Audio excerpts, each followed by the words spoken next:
अगर आप भी क्लास 12th में हो और ये सोच रहे हो कि क्लैट देना है, लेकिन क्लैट के साथ साथ बोर्ड की भी तैयारी करनी है, तो ये वीडियो आपके लिए है, जिसमें आज हम डिस्कस करने वाले हैं कि कैसे आप दोनों ही चीज़ों को साइमल्टेनियसली मैनेज कर सकते हो। हेलो एवरीवन, मैं हूं दीक्षा पांडे और आज की सेशन में हम बात करने वाले हैं what should be the smartest strategy for a person who is in 12th standard, और वो कैसे इन दोनों चीज़ों को एक साथ बैलेंस आउट कर सकता है। So without any further ado, let's start our session. चलिए देखिए, इस छोटी सी वीडियो का ना मेन पर्पस क्या है वो जान लीजिए। देखो, आपके पास बोर्ड भी है और आपके पास आपके क्लैट का भी एग्जाम है, तो इन दोनों ही चीज़ों को आपको बहुत अच्छे से बैलेंस आउट करना है। अब बैलेंस आउट करने के लिए टाइम तो उतना ही है आपके पास, लेकिन चीज़ें दो हैं करने के लिए, तो आपको अपना टाइम बाइफरकेशन करना पड़ता है। तो अभी हम बात करने वाले हैं फेज वाइज स्ट्रैटेजी की, जहां पर मैंने सारे मंथ्स को फेज में डिवाइड किया है कि आपको कौन से फेज में किस चीज़ पर ज़्यादा ध्यान देना है, कौन से फेज में फिर आपको किस चीज़ के ऊपर शिफ्ट करना है। तो फेज वाइज स्ट्रैटेजी मैंने आपके लिए बनाई है। अब ये जो स्ट्रैटेजी है वो एक ओवरव्यू की तरह मैं आपको बताऊंगी, फिर आपको अपनी पर्सनलाइज स्ट्रैटेजी जो है वो अलग से तैयार करनी पड़ेगी, क्योंकि हर एक इंसान का रूटीन अलग होता है, दिनचर्या अलग होती है, तो वो आप खुद से डिसाइड कर सकते हो, लेकिन एक ओवरऑल एक डिस्क्रिप्शन जो है वो मैं आपको दे सकती हूँ इस फेज का। सो जब हम फेज 1 की बात करते हैं तो वो शुरू हो जाता है फरवरी से, क्योंकि अभी हम फरवरी में हैं और जुलाई तक का हमारे पास टाइम है इस फेज 1 को कंप्लीट करने का।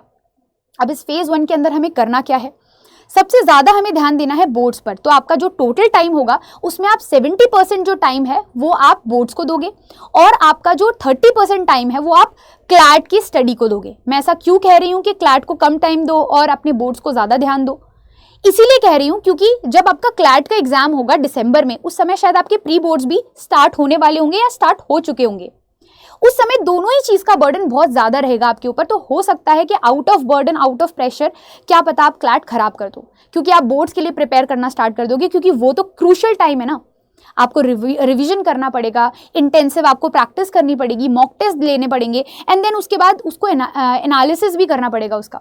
ये सारी चीज़ें आपके वो लास्ट के जो 2-3 महीने होते हैं ना, सितंबर, अक्टूबर, नवंबर, दिसंबर, या फिर आप अक्टूबर से काउंट कर लो तो अक्टूबर, नवंबर, दिसंबर, ये जो 3 महीने होते हैं ना, ये 3 महीने बहुत क्रूशल होते हैं एक क्लैट एस्पिरेंट के लिए, क्योंकि अगर इसमें आपने बिल्कुल भी गैप क्रिएट किया ना तो आपका क्लैट बहुत ज़्यादा इम्पैक्ट होने वाला है। तो इस टाइम में आपको बहुत ज़्यादा फोकस्ड वे में स्टडी करनी है और क्लैट को बहुत ज़्यादा टाइम देना पड़ेगा। मतलब कि अपना ये मान लीजिए कि आपको अपना 80% टाइम क्लैट को देना है उस समय, और 20% टाइम अपना बोर्ड को देना है। तो आप 20% टाइम में आप बोर्ड्स को तो प्रिपेयर नहीं कर पाओगे, इसीलिए अभी से तैयारी कर लो, क्योंकि इसके अंदर मेमोरी, आपको यहाँ पर मेमोरी बेस्ड चीज़ें ज़्यादा करनी है, आपको रटना ज़्यादा है, आपको नॉलेज अपनी थोड़ी ज़्यादा गेन करनी है, और नोट साथ साथ में बनाते जाना, तो आपको उस टाइम पे प्रेशर नहीं लगेगा। प्लस वहाँ पे प्री बोर्ड चल रहे होंगे, तो प्री बोर्ड में आप थोड़ा सा ऊपर नीचे कर भी लोगे तो चल जाता है, क्योंकि बोर्ड्स के जो आपके मार्क्स होते हैं वही मैटर करते हैं, तो वहाँ पर थोड़ा ऊपर नीचे होगा तो चल जाएगा। लेकिन क्लैट में ऊपर नीचे हुआ एक भी मार्क तो आपका कॉलेज जो है वो पूरा चेंज हो जाएगा, या क्या पता कॉलेज ही ना मिले। तो उस समय हमें जो क्रूशियल मेहनत है वो हमें क्लैट के लिए करनी है, ना कि बोर्ड्स के लिए। बोर्ड्स के लिए मेहनत आप अभी से करना स्टार्ट कर दो। इसीलिए मैंने आपको बोला कि 70% जो टाइम है वो आप अपना भी बोर्ड्स के लिए देंगे, और आपका जो 30% टाइम है वो आप अपने क्लैट के लिए देंगे। अब ऐसा मत कर देना क्लैट को एकदम से ही आप इग्नोर कर दो, क्योंकि एक बार मोमेंटम बनता है और आपने बीच में ब्रेक कर दिया तो फिर वही मोमेंटम बनाने के लिए बहुत टाइम लग जाता है। So don't break the momentum, ये आपका पहला रूल है, क्योंकि मोमेंटम टूटा वैसे ही प्रिपरेशन 2 महीने पीछे चली जाती है। दूसरी चीज, जब आपका फेज नंबर 2 आएगा, है ना, सेकेंड फेज में जब आप आओगे, जो कि अगस्त से स्टार्ट होगा, अगस्त से अक्टूबर तक आपको एक इंटीग्रेटेड फेज में काम करना है। इसमें होगा कि आपको 50-50% दोनों पर ध्यान देना पड़ेगा, 50% बोर्ड्स पर, 50% क्लैट पर, ठीक है। और इस फेज में, ये जो फर्स्ट फेज है ना, इसके अंदर आपको अपने पूरे कॉन्सेप्ट बिल्ड कर लेने हैं। अपने क्लैट से रिलेटेड जितने भी आपके सेक्शंस हैं, 5 सेक्शंस आते हैं, उन पांचों के पांचों सेक्शंस के जो भी आपके फंडामेंटल्स हैं, जो भी आपके एक्चुअल में एक कोर जो जिसको हम बोलते हैं, एक फाउंडेशन जिसको बोलते हैं, वो बिल्ड कर लेनी है, ठीक है।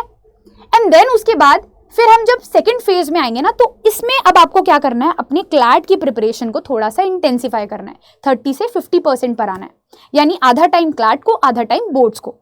अब यहाँ पर आप करोगे क्या, देखो बोर्ड्स के लिए आपने काफी ज्यादा टाइम यहाँ पर दे चुके होगे आप, तो अब आपको यहाँ पे ज्यादा मेहनत करने की जरूरत नहीं होगी। लेकिन फिर भी मैं मान के चलती हूँ कि 50% टाइम आप इसको दोगे, क्योंकि उस समय क्या होगा कि आपके यूनिट टेस्ट चल रहे होंगे, हाफ ईयरली एग्जाम्स भी होते हैं, कई बार हमारे यहाँ पर जो प्रोजेक्ट्स वगैरह होते हैं वो भी हमें सबमिट करने पड़ते हैं, डेडलाइंस होती हैं उसकी, तो वहां पे डिस्ट्रैक्शन आ जाता है। इसीलिए मैंने आपको बोला कि 50% टाइम आप कहां पर दोगे, बोर्ड्स पे दोगे, 50% टाइम जो है आप अपना क्लैट पे दोगे। साथ ही साथ आपको अब यहां से रिवीजन करना स्टार्ट करना है। फाउंडेशन यहां पर बिल्ड हो गया, उन सारे फाउंडेशंस को, उन सारे कॉन्सेप्ट्स को अब आप रिवाइज करोगे इस फेज में और मॉक देना स्टार्ट करोगे। पर वीक एक मॉक देना आप यहां पर शुरू कर दोगे, क्योंकि मॉक से कंसिस्टेंसी बिल्ड होती है, एक्यूरेसी बिल्ड होती है, स्पीड बिल्ड होती है। ठीक है, दूसरी चीज आपको यहां पर क्या करना है, साथ ही साथ में रिवीजन भी करते जाना है, साथ ही साथ में इस मॉक टेस्ट को एनालाइज भी करते जाना है। ऐसा मत करना कि आपने मॉक दिया और उसको छोड़ दिया, वरना आपको गलतियां ही नहीं पता चलेंगी अपनी और आप उन गलतियों से सीख भी नहीं पाओगे। अगली बार मॉक में सेम क्वेश्चन आएगा, सेम गलती आप रिपीट करोगे। तो मॉक देना इंपॉर्टेंट नहीं होता, उससे ज्यादा इंपॉर्टेंट होता है मॉक को एनालाइज करना। वो करना मत छोड़ना। 2 घंटे का मॉक है तो 3 घंटे उसको एनालाइज करो बैठ के, अपनी गलतियों से सीखो और दोबारा उन्हें रिपीट मत करो। यही मॉक का पर्पज है। देन उसके बाद जब आपका अगस्त से अक्टूबर आ जाएगा, यहाँ पर आप काफी सारे मॉक दे चुके होगे, कई बार रिवीजन कर चुके होगे अपने कॉन्सेप्ट्स का, यानी कि आपका फाउंडेशन भी तैयार है और एक एडवांस वर्जन भी तैयार है। अब आपको क्या करना है, इन अक्टूबर तक, इन महीनों में जो भी आपने किया है ना, उसका निचोड़ जो है अब आपको वो अपने दिमाग में बैठाना है। आपने अपनी गलतियों से बहुत कुछ चीजें सीखी होंगी जो मॉक में आपने की, साथ ही साथ आपके फाउंडेशंस में भी आपने कई बार चीजों को ब्रश अप किया होगा कि यार ये वाला कॉन्सेप्ट समझ में नहीं आया क्योंकि मॉक में हमने गलत कर दिया था, तो दोबारा से पढ़ते हैं। तो अक्टूबर आते आते, by the end of October, you will be in a position कि आप फाउंडेशन के साथ साथ एडवांस लेवल पर शिफ्ट हो चुके होंगे। ठीक है, देन फिर स्टार्ट होता है आपका नवंबर से दिसंबर वाला पीरियड, जो कि हमारा थर्ड फेज है। इस थर्ड फेज में होगा क्या कि ये डिसाइडिंग मंथ्स होते हैं, जिसमें आप जितनी ज्यादा मेहनत क्लैट के लिए कर लोगे, जितने ज्यादा मॉक टेस्ट लगा लोगे, उनको रिवाइज कर लोगे, उनको एनालाइज कर लोगे और अपने जितने भी फंडामेंटल्स हैं प्लस जीके वगैरह है, इन सारी चीजों को भी आप यहाँ पर क्या करोगे, रिवाइज करते हुए चलोगे, मेमोराइज करते हुए चलोगे, तो आपका क्लैट काफी अच्छा जा सकता है। तो ये जो 2 महीने ना, नवंबर ही हो गया, दिसंबर के तो फर्स्ट वीक में एग्जाम ही होता है, तो ये जो आपका 1 महीना बचा हुआ है ना नवंबर का, इस नवंबर को बहुत अच्छे से यूटिलाइज करना है। इसमें कुछ नया मत पढ़ना, सिर्फ और सिर्फ रिवीजन प्रैक्टिस एनालिसिस, बस रिवीजन प्रैक्टिस एनालिसिस, ये 3 चीजें ही होनी चाहिए। कोई नई चीज आप नहीं पढ़ोगे, जितनी नई चीजें पढ़नी है वो आप इन वाले फेजेस में पढ़ोगे। उसके बाद 1 महीने में कुछ भी नया उठा के नहीं देखना, एंजाइटी होती है उससे। ठीक है, और ज्यादा से ज्यादा मॉक लगाने की कोशिश करना इस वाले फेज में, 20 मॉक 30 मॉक, हर दिन 1 मॉक लगाओ। ठीक है, तो उससे होगा क्या, कंसिस्टेंसी डेवलप होगी, मॉक देने की हैबिट हो चुकी होगी, रिफ्लेक्सेस में चले जाएंगे वो चीज। ठीक है, और यहां पर आप क्या करोगे कि अपना 70 to 80% जो आपका टाइम है वो आप क्लैट को दोगे, और जो बाकी का बचा हुआ जो टाइम है वो आप अपने प्री बोर्ड्स को दोगे, क्योंकि प्री बोर्ड्स भी by the end of November आपके स्टार्ट हो ही जाएंगे। तो प्री बोर्ड्स को आपको 20 से 30% टाइम देना है, क्योंकि ऑलरेडी आप काफी बार चीजें पढ़ चुके होंगे। स्टार्टिंग में फेज 1 में आपने बोर्ड्स पर ही ध्यान दिया ना, तो यहाँ पर अब आपको बहुत ज्यादा मेहनत करने की जरूरत नहीं पड़ेगी और आप काफी रिलैक्स्ड रहोगे। देखो यार, मेंटल जो एलिमेंट होता है ना, बहुत ज्यादा मेंटल फैक्टर बहुत ज्यादा आपके इस एग्जाम को अफेक्ट करता है। अगर आप एंग्शियस हो 1 महीने पहले तक, आपको लग रहा है कि यार बोर्ड्स भी आ रहे हैं, क्लैट भी आ रहा है, दोनों में ही नहीं कुछ हो पाया, ना क्लैट कर पाए ना बोर्ड्स कर पाए, तो वहां पर ब्लंडर्स होने के चांसेस बहुत ज्यादा बढ़ जाते हैं।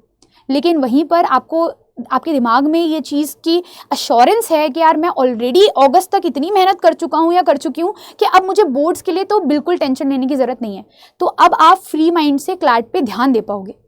इसीलिए बोल रही हूँ कि स्टार्टिंग में आप बोर्ड्स पे ज़्यादा ध्यान देना, चीज़ें जल्दी जल्दी कवर करने की कोशिश करना, एंड देन उसके बाद शिफ्ट करना क्लैट पर। फिर हम बात करें स्मार्ट स्टडी हैक्स की, तो यहाँ पर आपको क्या करना है, सबसे पहली चीज कि आपको यहाँ पर एक्टिव रिकॉल मेथड को यूज करना है।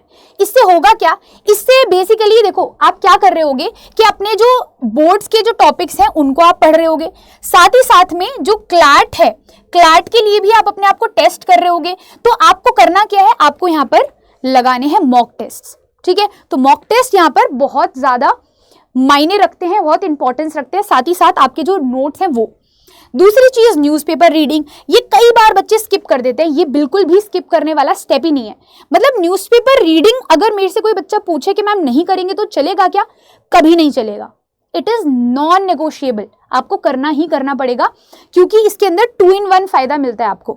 न्यूज़पेपर तो आप पढ़ ही रहे हो, उसके साथ साथ आपका जीके भी कवर हो रहा है और लीगल करंट अफेयर्स, जिससे पूरा लीगल का पार्ट आता है, आपका लीगल का सेक्शन मेजरली आपके लीगल करंट इश्यू से रिलेटेड होता है, वो भी कवर हो जाएगा।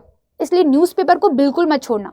मल्टीपल बेनिफिट्स हैं यार, वोकैबुलरी कवर होगी, इंग्लिश ग्रामर अच्छी होगी, रीडिंग स्पीड अच्छी होगी, रीडिंग कॉम्प्रिहेंशन अच्छा होगा, मल्टीपल बेनिफिट्स है न्यूज़पेपर के, तो वो आपको नहीं छोड़ना है। साथ ही साथ में आपको जो मॉक टेस्ट स्ट्रैटेजी है, जो मैं अभी आपको यहाँ पर नेक्स्ट वीडियो में बताऊंगी कि मॉक टेस्ट स्ट्रैटेजी कैसे होनी चाहिए, उस मॉक टेस्ट स्ट्रैटेजी को आपको यहाँ पर लेकर चलना है। एक ओवरव्यू अगर मैं आपको दूं तो आपको क्या करना है कि हर मॉक, जब भी आप मॉक लगा रहे होगे तो हर 5 मॉक के लिए आप एक फिक्स पैटर्न रखो। जैसे कि जैसे आज मैंने एक मॉक स्टार्ट किया, तो आज से जितने भी मैं मॉक दूंगी, 5 मॉक, जब तक मैं 5 मॉक दूंगी तब तक मैं एक स्ट्रैटेजी फॉलो करूंगी। यानी कि मैं स्टार्ट करूंगी जीके से, फिर मैं करूंगी आपके लॉजिकल रीजनिंग, फिर मैं करूंगी मैथ्स, फिर मैं करूंगी लीगल रीजनिंग, फिर मैं करूंगी इंग्लिश। जैसे मैंने आपको एक एग्जाम्पल दिया, तो ये मेरा फ्लो रहेगा, ये मेरा रिदम रहेगा मॉक टेस्ट का, ठीक है। और ये 5 मॉक टेस्ट में आपको करना है, 4 से 5 में, तो आपको समझ में आ जाएगा कि मेरे लिए कौन सी स्ट्रैटेजी बेस्ट है।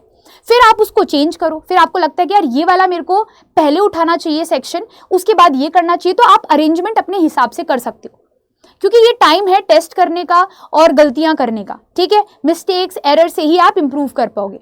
तो जब आपको पता चल जाएगा आफ्टर 20-30 मॉक्स कि आपके लिए बेस्ट स्ट्रैटेजी क्या है, वो स्ट्रैटेजी एक्चुअल में आपको एक एज दिलवा देगी, क्योंकि बच्चों को पता ही नहीं होता कि कहाँ से शुरू करें और कौन से सेक्शन को पहले अटेम्प्ट करें जिससे हमारे मार्क्स ज़्यादा है, ठीक है। तीसरी चीज यहाँ पर जो है आपके, चौथी चीज जो है वो है पोमोडोरो पावर। पोमोडोरो टेक्निक जो है वो बहुत इफेक्टिव टेक्निक है। आपको एट अ स्ट्रेच नहीं पढ़ना होता, कोई भी चीज हो, ठीक है। आप 1 घंटा पढ़ो, 10 मिनट का ब्रेक लो, फिर 2 घंटा पढ़ो, 20 मिनट का ब्रेक ले लो, तो आपको क्या है, कंसिस्टेंटली पढ़ने की हैबिट भी हो जाएगी, साथ ही साथ में आप बोर नहीं होगे, ठीक है। थोड़ा सा बीच में ना टाइम दो ब्रेक के लिए। एट अ स्ट्रेच 3 घंटे 4 घंटे मत पढ़ो, क्योंकि उससे होगा क्या, प्रोडक्टिविटी खत्म हो जाएगी। तो 1 घंटे पढ़ो, फिर ब्रेक लो, फिर घंटे पढ़ो, फिर ब्रेक लो, फिर 1 घंटे पढ़ो, ऐसे करो आप। इसको बोलते हैं पोमोडोरो टेक्निक, ठीक है। आप इसको 25 मिनट भी कर सकते हो, ठीक है। वो आप पे डिपेंड करता है कि आपकी सिटिंग पावर कितनी है। देन उसके बाद है इंटीग्रेशन ऑफ नोट्स। आपको नोट्स बनाते हुए चलना है, जो भी पढ़ रहे हो नोट्स बनाओ उसके, क्योंकि नोट्स बनाने से क्या होता है कि नेक्स्ट टाइम जब आप पढ़ोगे ना, तो आपको सब कुछ दोबारा से सारी चीजें नहीं पढ़नी है, आपको वो सिलेक्टेड चीजें पढ़नी है जो आपने नोट्स में लिखी हुई हैं, दैट्स इट। आपका टाइम बचता है और कॉन्फिडेंस ज़्यादा आता है। साथ ही साथ क्वालिटी जो होती है वो हमेशा ज़्यादा मैटर करती है क्वांटिटी से। आपको ऐसा नहीं करना कि हमने बहुत सारे रिसोर्सेज को यहाँ पर इकट्ठा कर लिया और सारे रिसोर्सेज से पढ़ रहे हैं, नहीं करना है ऐसा। रिसोर्सेज को स्टिक करो, ठीक है, और उन रिसोर्सेज को लिमिट करने के बाद सिर्फ उन्हीं से पढ़ो और उन्हीं को बार बार पढ़ो। इससे आपकी क्वालिटी इंप्रूव होगी। क्वांटिटी पर मत जाना, हमेशा क्वालिटी पर जाना। फिर अगर हम बात करते हैं रिसोर्स ऑप्टिमाइजेशन की, तो आपको यहाँ पर बोर्ड्स के लिए और क्लैट के लिए कुछ रिसोर्सेज हैं जो आप फॉलो कर सकते हो। जैसे कि बोर्ड्स के लिए stick to the NCERT, it's a bible, ठीक है। एनसीईआरटी पढ़ना है, उससे बाहर ज़्यादा कुछ नहीं पढ़ना है। अगर कोई चीज़ नहीं समझ में आ रही है तो आप यूट्यूब से रेफरेंस ले सकते हो, या फिर जो आपकी रेफरेंस बुक्स या फिर स्कूल के जो नोट्स वगैरह होते हैं, टीचर्स के नोट्स होते हैं, उनसे आप रेफरेंस ले सकते हो। साथ ही साथ बेस्ट रिजल्ट के लिए 10 साल पुराने 10 साल तक के पीवाईक्यू सॉल्व करके चले जाना, वहीं से लगभग क्वेश्चंस बनते हैं आपके, ठीक है। घुमा फिरा के वही क्वेश्चंस पूछते हैं। फिर अगर आप क्लैट की बात करो तो आपको यहाँ पर एक कोई कॉम्प्रिहेंसिव बुक जो है वो आप यहाँ पर ले सकते हो। जैसे क्लैट की यूनिवर्सल गाइड आती है, तो वो ले लो आप, काफ़ी इफेक्टिव है, आपको उससे काफ़ी जो है मदद मिलेगी। उसके अलावा आपको ऑनलाइन मॉक टेस्ट सीरीज या फिर ऑफलाइन मिल रही है तो ऑफलाइन भी आप ले सकते हो। तो ये मॉक टेस्ट सीरीज जो है वो आपको यहाँ पर ले लेनी है, ताकि आपकी मॉक टेस्ट की प्रैक्टिस होती रहे। इसको मिस आउट मत करना, बहुत ज़रूरी है। बिना मॉक के तो बिल्कुल भी मत जाना। और उसके अलावा न्यूज़पेपर पढ़ना है, वो तो मैंने आपको पहले ही बता दिया। साथ ही साथ में आपको जो मंथली करंट अफेयर्स है उसकी PDF आप निकाल सकते हो। बहुत सारी मैगजीन्स आती हैं, प्रतियोगिता दर्पण है, ठीक है, बहुत सारी मैगजीन्स हैं जहाँ पर आपको करंट अफेयर मिल जाएंगी, ठीक है। ऑनलाइन सोर्सेज भी हैं, आप ढूंढ सकते हो, आपको बहुत आसानी से मिल जाएगा। देन उसके बाद यहाँ पर जो वार्निंग साइंस हैं जिनको आपको अवॉइड करना है वो क्या है। पहली चीज तो आपको ये नहीं करना कि भाई हम क्लैट की तैयारी कर रहे हैं तो कर ही रहे हैं, बस बोर्ड हमने छोड़ दिया है, हमको लग रहा है कि यार अभी तो टाइम है, ठीक है, तो ऐसा नहीं करना। आपको स्टार्टिंग से ही बोर्ड की तैयारी ज्यादा करनी है। दूसरी चीज है कि जो आप अपना मॉक टेस्ट लगाओगे, यहाँ पर मॉक टेस्ट को बिना एनालाइज करे मत जाना। मॉक टेस्ट दिया, उसको एनालाइज करो बैठ के। अगर आपने छोड़ दिया तो आप वो दोबारा कभी एनालाइज नहीं कर पाओगे, ठीक है। तो एनालिसिस इज द मस्ट, ठीक है। क्लैट के मॉक के साथ साथ एनालिसिस करनी ही करनी है। साथ ही साथ आपको ऐसा नहीं करना कि डे 1 से आपने 12 घंटे पढ़ना चालू कर दिया। नहीं यार, कोई ज़रूरत नहीं है 12 घंटे पढ़ने की। और अगर आपकी आज तक कभी हैबिट ही नहीं है 12 घंटे पढ़ने की, तो आप एग्जॉस्ट हो जाओगे यार 10 दिन में, आपका पढ़ने का मन खत्म हो जाएगा। तो ऐसा बिल्कुल भी मत करना कि आज से जोश आ गया हम में कि आज तो मतलब अब से तो हम देखना फाड़ डालेंगे, करी डालेंगे, कुछ भी कर देंगे, दुनिया जहान एक कर देंगे। नहीं करना ऐसा, ठीक है। थोड़ा रियलिस्टिक अपने गोल बनाना जो आप अचीव कर पाओ। कंसिस्टेंसी मैटर करती है। अभी आपके पास अच्छा खासा टाइम है 8-10 महीने का, इनको अच्छे से यूटिलाइज करो। 5-5, 6-6 घंटे पढ़ो, दोनों चीज़ें बहुत आराम से कवर हो जाएंगी, ठीक है। देखो, आप 4 घंटे पढ़ रहे हो लेकिन डेडिकेटेड वे में पढ़ रहे हो, वो इक्वलेंट है आपके 8 घंटे की स्टडी का जो कि आप डिस्ट्रैक्टेड वे में कर रहे हो, ठीक है। तो 4 घंटे पढ़ो लेकिन डेडिकेटेड वे में पढ़ो, जिससे प्रोडक्टिविटी अच्छी आए, ठीक है। 12-12 घंटे स्टार्टिंग से ही पढ़ के आप अपने आप को एग्जॉस्ट कर रहे होगे और कुछ भी नहीं होगा, और लास्ट में जाते जाते आपकी एनर्जी पूरी डेड हो चुकी होगी। आप ना क्लैट निकाल पाओगे और ना ही आप बोर्ड्स में अच्छा परफॉर्म कर पाओगे, ठीक है। तो बहुत रियलिस्टिक रहना अपने साथ, अपने आप से बहुत ऑनेस्ट रहना, क्योंकि आपसे अच्छा आपके बारे में और कोई नहीं जानता, ठीक है। आई होप आपको ये वीडियो काफ़ी यूज़फुल लगी होगी। उसके अलावा गाइस, यहाँ पर जो चीज़ आपको याद रखनी है वो ये है that you can do this. आप ये कर सकते हो। कोई यार हर साल 2000 बच्चे, 2500 बच्चे कर रहे हैं, तो आप भी कर सकते हो। इस चीज़ को कभी भी इग्नोर मत करना, ठीक है। अपने कॉम्पिटेंस को, अपने कैलिबर को कभी भी चैलेंज मत करना कि नहीं मैं ये नहीं कर सकता। आप सब कुछ कर सकते हो, बस एक कंसिस्टेंसी की ज़रूरत है और एक राइट अप्रोच की ज़रूरत है, ठीक है। साथ ही साथ गाइस, एक और जो आपके लिए चीज़ है बहुत इंपॉर्टेंट, वो मैं आपको बता देती हूँ। आज हमारा फाउंडेशन डे है अड्डा एजुकेशन का, और हम 17th फाउंडेशन डे जो है वो सेलिब्रेट कर रहे हैं। तो आज के दिन आप सभी लोगों के लिए हमने सेल जो है वो यहाँ पर रखी है। तो जितने भी हमारे कोर्सेज़ हैं, ऑनलाइन कोर्सेज़, उन पे आपको फ्लैट जो डिस्काउंट है वो देखने को मिलेगा। लॉ महापैक पे आपको यहाँ पर जो डिस्काउंट है वो देखने को मिल रहा है 6399 का आपको यहाँ पे मिल जाएगा। और अगर आप CUET, PG, LLB या फिर MHCT के लिए भी अगर आप प्रिपेयर कर रहे हो, तो यहाँ पर भी कुछ कोर्सेज है जो आप चेकआउट कर सकते हो। लेकिन आई वुड सजेस्ट कि आप लॉ महापैक जो है वो यहाँ पर ऑप्ट करो, क्योंकि इससे आप क्लैट के लिए, एलेट के लिए, साथ ही साथ MSCT के लिए और भी अदर लॉ एंट्रेंस एग्जाम के लिए अपने आप को प्रिपेयर कर पाओगे। उसके अलावा गाइज, एक और चीज़ जो है, यहाँ पर हमारे ये जो बैच है चैंपियंस अल्टीमेट 2.0 बैच, इस बैच को भी हमने जो है लॉन्च कर दिया है। तो अगर आप यहाँ पर 12th के साथ साथ प्रिपरेशन कर रहे हो, तो इस बैच को जाके आप ज्वाइन कर सकते हो, जहाँ पर आपको डेडिकेटेड वे में और एक फिल्टर्ड वे में तैयारी करवाई जाएगी, जहाँ पर आपको कोई टेंशन लेने की ज़रूरत नहीं है कि नोट्स कहाँ से मिलेंगे, स्टडी मटेरियल कहाँ से मिलेगा, मॉक टेस्ट कहाँ से मिलेंगे, पढ़ाई हम कहाँ से करेंगे, कौन से सोर्सेज को हमको रेफ़र करना है, गाइडेंस कहाँ से हमको लेनी है, वो सारी चीज़ें आपको यहाँ पर मिलेंगी, ठीक है। साथ ही साथ अगर आप मुझसे जुड़ना चाहते हो तो ये रही मेरी Gmail ID और ये रहा मेरा टेलीग्राम चैनल, इस पर आप मुझसे कनेक्ट कर सकते हैं। उसके अलावा गाइज, एक यहाँ पर हमारा काउंसलिंग नंबर है, इस काउंसलिंग नंबर पर भी आप कॉल करके काउंसलिंग कर सकते हैं और साथ ही साथ असिस्टेंस ले सकते हैं हमारी टीम की। ऑलराइट गाइज, आई होप ये जो वीडियो है वो आप लोगों के लिए काफ़ी यूज़फुल रहा होगा। इनकेस अगर कोई सजेशन हो तो आप सजेशन दे सकते हो कमेंट सेक्शन में कमेंट करके। Till then, bye bye, take care all of you.